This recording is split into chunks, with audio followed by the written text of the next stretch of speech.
Muitos investidores se preocupam com uma possível grande queda da bolsa, com uma possível grande queda dos mercados nos próximos meses. E tem muita gente falando que tem sim uma grande crise chegando e que o mercado vai desabar. E é fato que quando vem uma crise no mercado, investidores inexperientes transferem suas riquezas para investidores mais experientes. Logo, a pergunta que fica é: se vier uma grande crise, se os mercados desabarem, se a bolsa desabar, o que você deve fazer?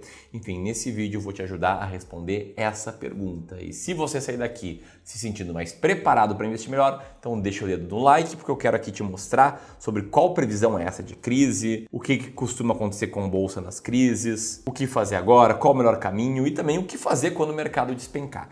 Vem aqui comigo que vai ter muito conteúdo e a primeira coisa que eu quero mostrar é que tem gente dizendo que sim, vai ter crise e que o mercado acionário é uma grande bolha prestes a estourar. Sim, existem alguns motivos por trás de economistas, teóricos, grandes figuras do mercado que preveem isso. O primeiro motivo é a expansão monetária, o M1 norte-americano. A oferta monetária vai diretamente para os consumidores, que realmente não para de aumentar. Isso aqui não é de ontem, tá? Esse aqui é o gráfico da oferta monetária. Você pode ver aqui que ele vinha subindo já nos anos 80, anos 90, só que foi depois de 2008 que começou a se acentuar um pouquinho mais e depois da pandemia, então, aí sim a oferta monetária foi lá para cima e está em patamares aqui historicamente extremamente altos. Bom, Michael Burry, por exemplo, ele diz que um dos motivos por que ele acredita que existe uma bolha no mercado é por conta do M1 estar lá em cima. Outro motivo, que inclusive é o que o Michael Burry diz, e para contexto,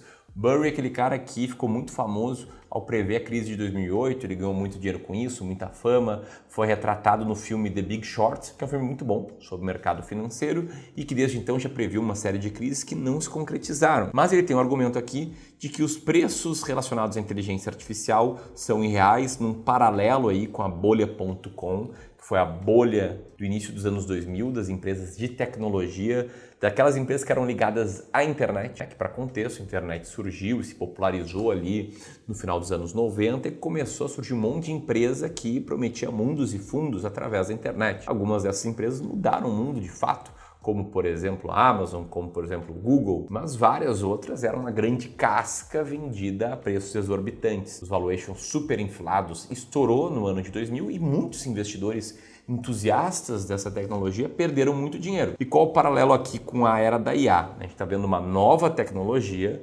disruptiva que está gerando gastos absurdos, Lá atrás era gasto absurdo com fibra ótica, agora é com poder computacional, com chips aí para que as IAs funcionem da melhor forma possível e valuations altíssimos de empresas ligadas a essas áreas. Então, para muitos aqui é um motivo de crise, isso no mercado norte-americano.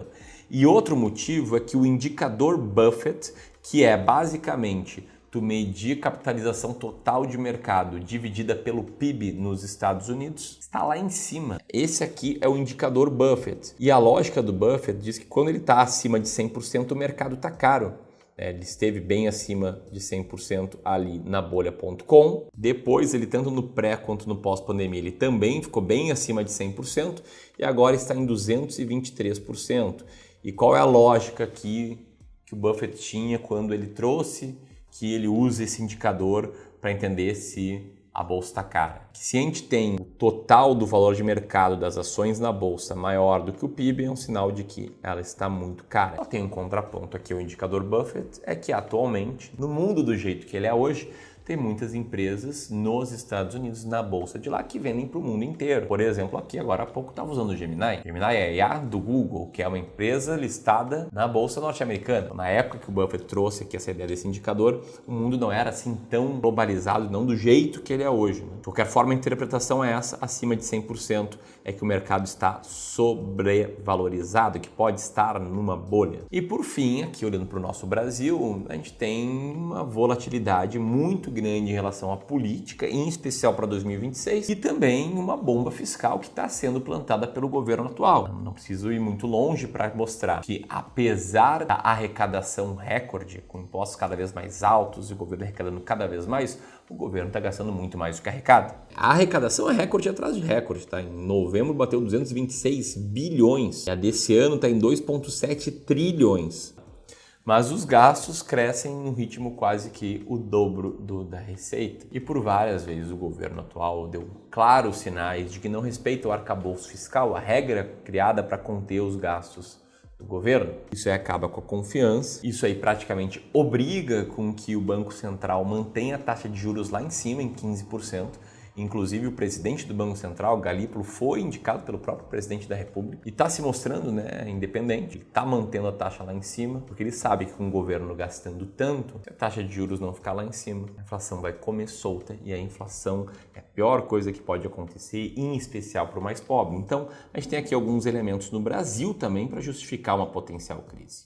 E aí a pergunta que fica é, o que acontece em crises? Vamos dar uma olhada aqui nas últimas crises, na bolha.com, na crise de 2008, na crise do Covid. E vamos olhar primeiramente para as ações. Se a gente pegar aqui de março de 2020, quando ela começou a estourar, até o final de 2002, pode ver que tanto Bolsa de Valores norte-americana quanto Bolsa de Valores brasileira despencaram. Uma caiu 34% e a outra 38%. Embora a Bolsa de Valores norte-americana em reais, que é como o investidor brasileiro olha para esse investimento, que é uma forma de a gente dolarizar o patrimônio, essa aqui não teria tido uma performance tão ruim porque o dólar subiu muito frente ao real, em especial em 2002. Se a gente adiciona aqui o S&P 500 em reais, ele até que performou bem, subiu 28%, mas muito mais porque o real performou mal frente ao dólar. Bom, isso foi o que aconteceu na bolha.com. Já na bolha do subprime, ali em 2008, você pode ver que as bolsas desabaram. Se a gente pegar aqui até o auge da crise, o que a gente tem aqui, tá? A gente tem a Bolsa de Valores norte-americana caindo cerca de 50%, 42%,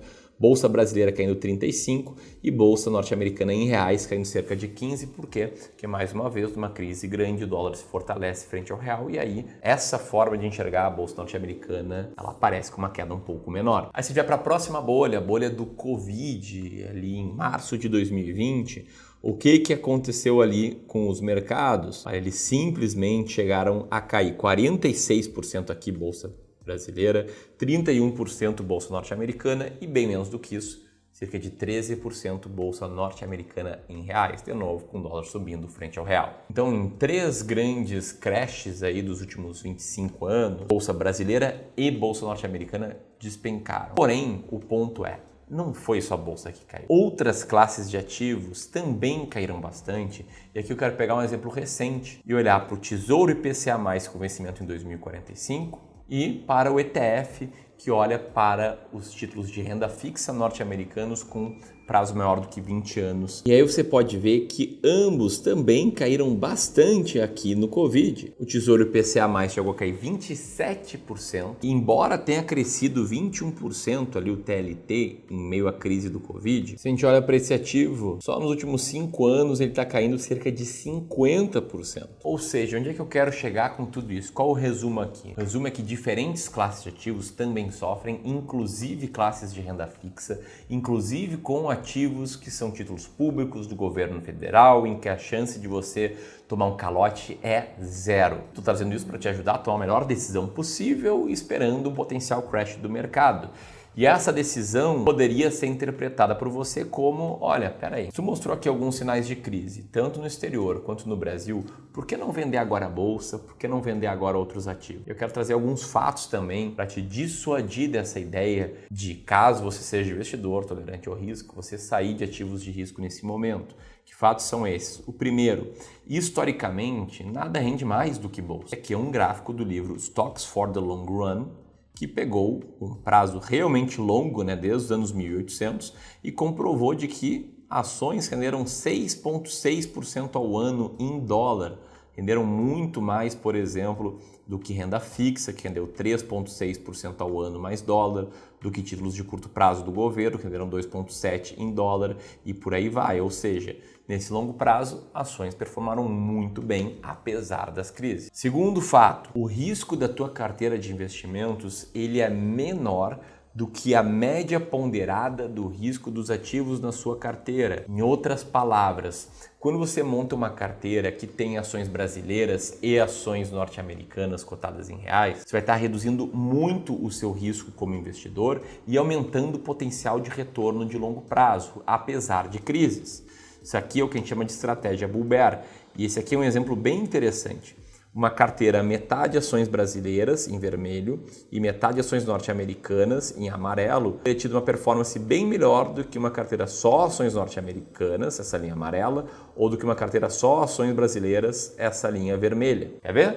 Se eu coloco a linha azul, que seria essa carteira meio a meio, você pode observar aqui que ela rendeu mais do que só ações brasileiras e só ações norte-americanas. E aí tem gente que pensa, impossível, Ramiro, tu fez o cálculo errado. É impossível de uma carteira meio a meio render mais do que qualquer uma de suas metades, certo? Errado? É plenamente possível. Isso se dá por conta da diversificação do rebalanceamento. Então, o segundo ponto aqui é que, embora a bolsa norte-americana tenha caído bastante em crise, embora a bolsa brasileira tenha caído bastante em crise, ter as duas na sua carteira vai reduzir bastante o seu risco como investidor. Terceiro fato é que tentar acertar o timing pode ser algo que te custa muito, mas muito mesmo. Eu trouxe aqui alguns motivos porque talvez tenha bolhas no mercado. E alguns desses motivos foram argumentados pelo Michael Burry, que previu a bolha de 2008.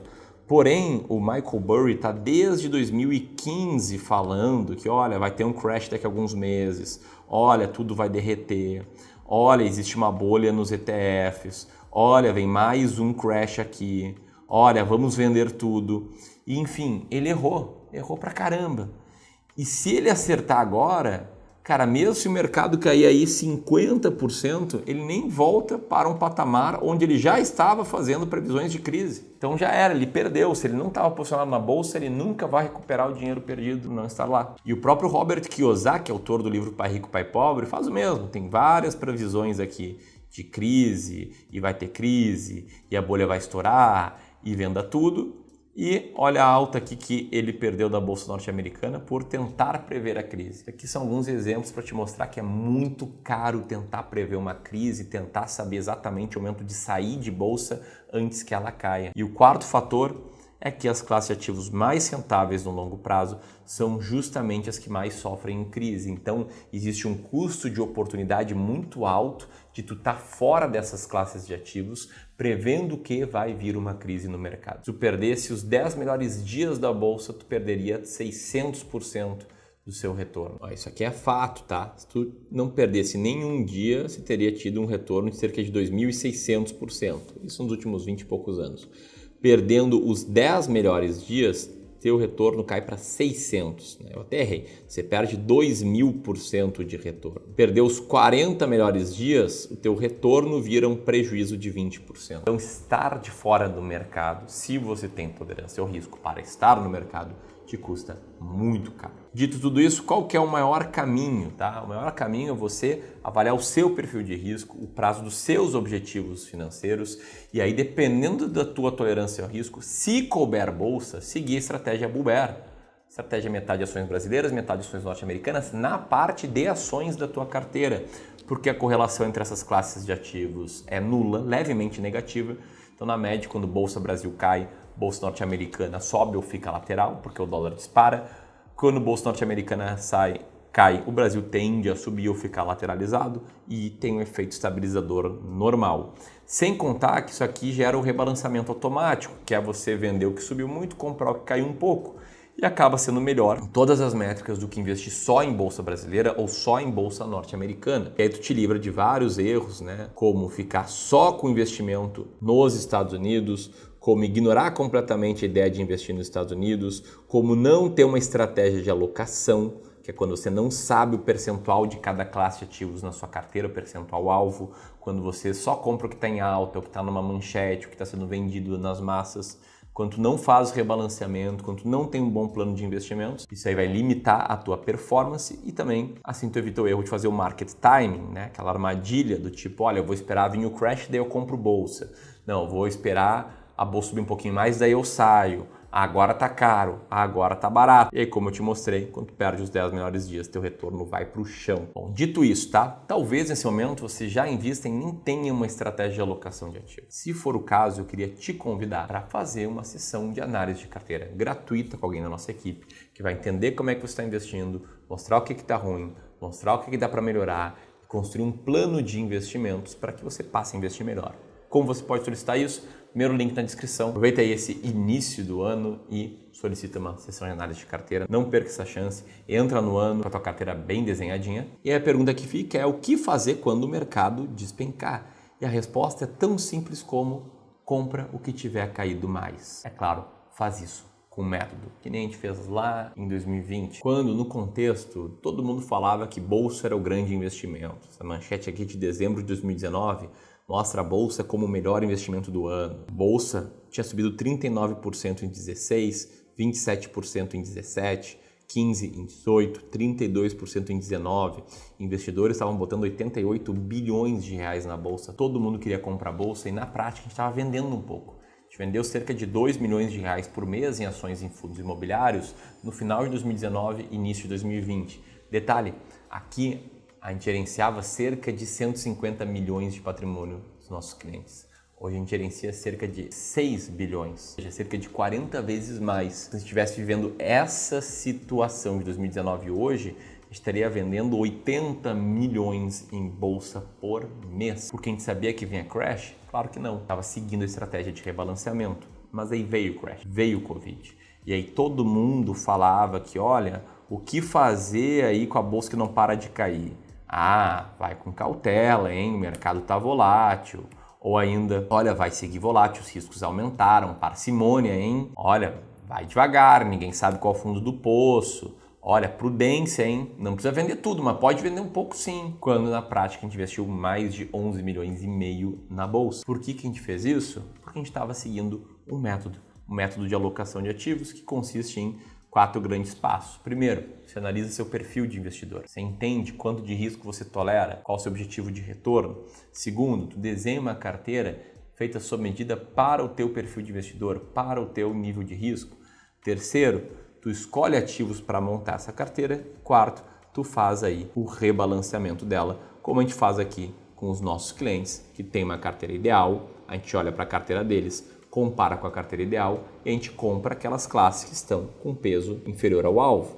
Então aqui, por exemplo, a gente está comprando ações norte-americanas. Por quê? Devia ter 20% e tem 18%. A gente está comprando renda fixa atrelada à inflação. Por quê? Devia ter 20% e tem 18%. A gente não vai comprar ações brasileiras. Por quê? Devia ter 20% e tem 21,5%. E o alvo é esse aqui. E é simplesmente isso que a gente faz há mais de uma década no Clube do Valor. Isso que nos fez ter esse nível aqui de resultados que quem tem um bom método consegue ter. E se você quer investir com um bom método, mas não tem tempo para se dedicar à sua carteira de investimentos, ou quer simplesmente ter uma segunda opinião sobre ela, agenda agora uma sessão de análise de carteira com alguém da minha equipe, aperta nesse botão aqui, com certeza você vai gostar aí do nosso trabalho e vai ver como ele pode ser benéfico para ti. Era isso, um grande abraço e até mais.